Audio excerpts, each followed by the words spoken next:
Hey everybody, new school comic book reviews. Okay, let's just jump into it. First thing I have here is Black Magick by Greg Rucka and Nicola Scott. I thought this was very interesting. I kind of gave it a quick read, but I want to read it again. Basically, it's about this woman who's a police detective, and there's this stuff about a coven of witches and crazy occult stuff. I really like this art. It's mostly in black, white, and gray, but it's just really well done and really interesting looking and very visually appealing.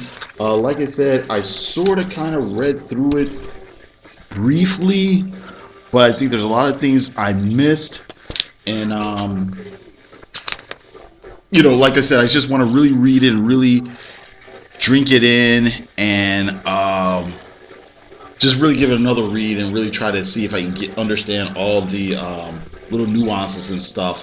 It's a $3.99 book, but it's pretty thick. It's about uh, maybe 30 pages of story or whatever, so it's not bad, and it's kind of heavy, thick paper or whatever. So I think it's a pretty decent deal.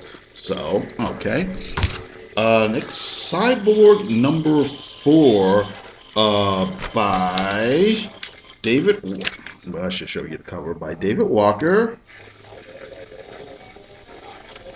And, the art is by Ivan Reyes does the layouts. Felipe Watanabe is the penciler. Scott Hanna and Wayne Frusher do the inks. And then Ariando Lucas and Pete, I can't say his last name, Pan Pantansis do the coloring. But the art is pretty consistent with what we've been seeing so far. It's pretty much in Ivan Reyes' style, so it's not a big jolt or whatever that you get when you have like fill-in artists and things like that. Basically, we get a little bit more with the aliens, the so-called techno sapiens. We find out a little bit more about the Sarah Charles from the future or from the alternative world and what her deal is and what's been going on and why the aliens are attacking.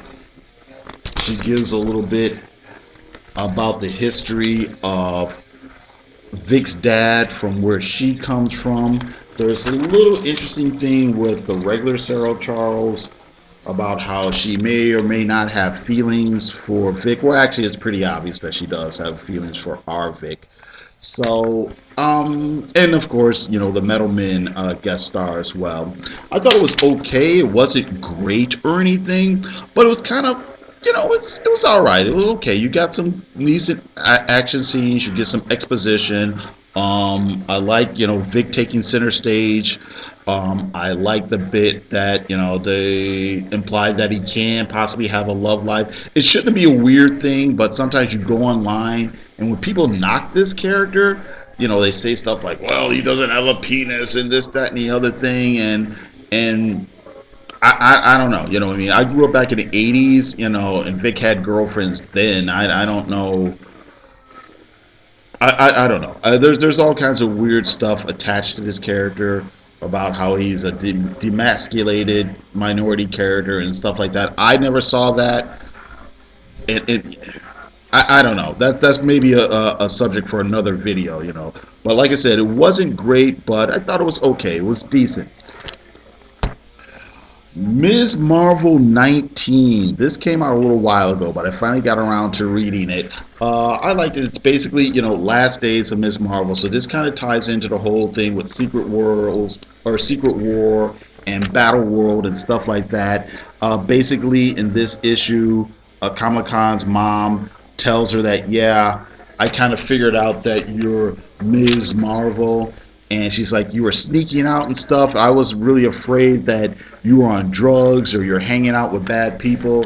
But when I figured out that you were this superhero and you're just going around doing good deeds, You know, I was cool with it, and it's really really nice. It's basically the characters, Ms. Marvel and her cast dealing with the alleged end of the world.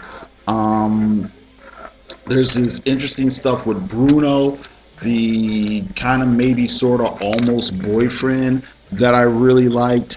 There's this whole theme going on of when the end comes, of spending it with people you care about, reaching out to other people in hard times. And I really liked it. It's really nice and it's really sweet. It's not as angst ridden as what you might expect from maybe a different type of comic. But I liked it. I really thought it was really about, obviously, of course, it's about the Miss Marvel character, but it's also about things like community and family and friendships and seeking solace in faith and things like that. So it was really nice. It's a really nice capper before you get to the reboot that's going to be, or the revamp reboot that's going to be coming in a couple months. Captain Sam Wilson, Captain America #2, by Nick Spencer and Dan Acuna. Basically, you get the second part of a story that's kind of a setting up of the status quo of where Sam Wilson is as Captain America and how he differs from Steve Rogers. There's the stuff where he's kind of running afoul of Shield and how he's kind of inserting himself in these sort of quote unquote political issues.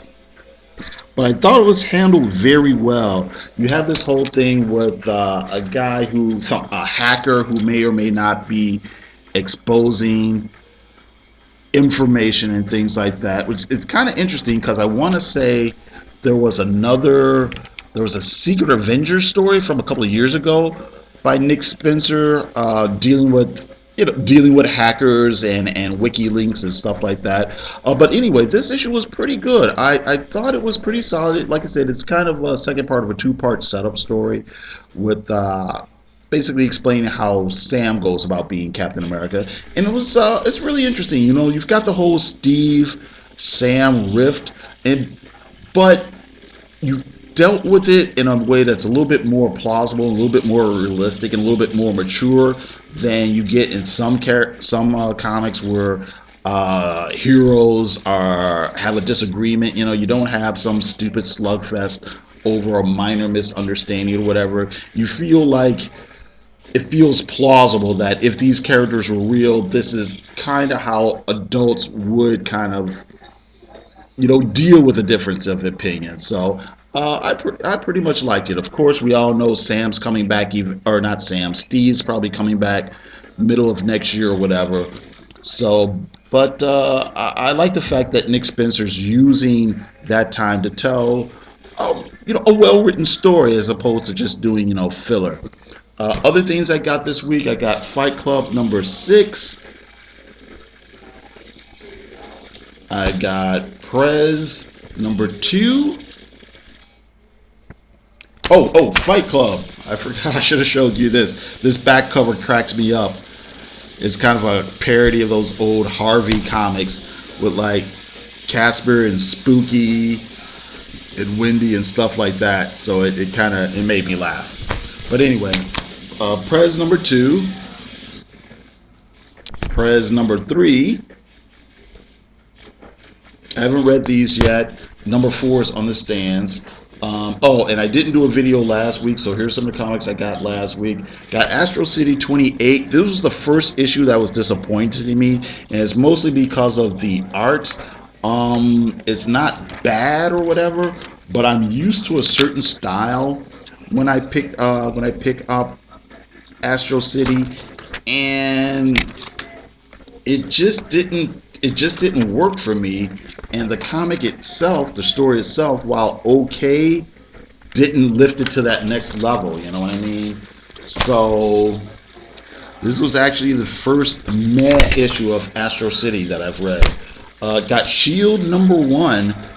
Interesting setup. You actually got the first part of the origin story. This is written by Christopher and Chuck Winding, and artist is Drew Anderson. Basically, the character seems to be the reincarnation of a female Confederate soldier or vigilante type person or something. I don't think she's actually a soldier because, of course, women weren't in the military back then. But yeah. So it wasn't great, but it's interesting. I'll probably get the next issue. And here is the police officer that's kind of investigating things that's going on as she's going on doing her vigilante stuff. Got Black Canary number 5. This is the Mike Allred cover. I thought it was just kind of okay, not bad, just okay. Karnak number 1. I really enjoyed this by Warren Ellis, and the art is by Geraldo. Wait, that's not right. Gerardo Safino, and the coloring is by Dan Brown. I kind of enjoyed it. I liked it. It's a little bit different. Really playing up Karnak as this more kind of philosophical type hero fighter guy. He's running some sort of temple, and Shield comes to get him, and they need his help with a certain case. And like I said, I kind of liked it. I kind of get the feeling that I'm probably only going to read it as long as Warren Ellis is writing it. It's kind of got his kind of weird, quirky outlook and sarcastic type of humor and stuff like that. But like I said, I'm on for at least 5 or 6 issues. Fade Out number 10, Ed Brubaker and Sean Phillips. I'm a big fan of this comic. I really enjoyed it. Looks like they're picking up the plot again. So, yeah. Danger Girl Renegade number 2. Let's see here. This is written by Andy Hartnell and Stephen Molnar. Colors are by John Walsh. I like the art here. I think I might have mentioned it before. It looks like it's very Terry and Rachel Dawson-esque. It basically looked like this story. There's a lot of flashbacks to the main character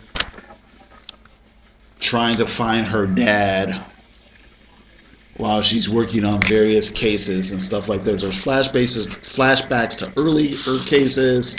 There's stuff that's going on contemporarily, and yeah, blah blah, such and such.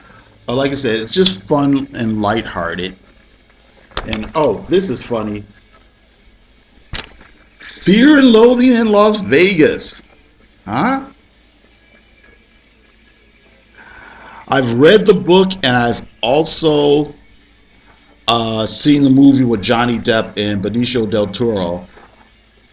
It's kind of funny that somebody has done a comic book version, so I may or may not check that out. I don't know. And also got Barbed Wire number 4. I'm probably going to jump off at this point. It's not bad. It's okay.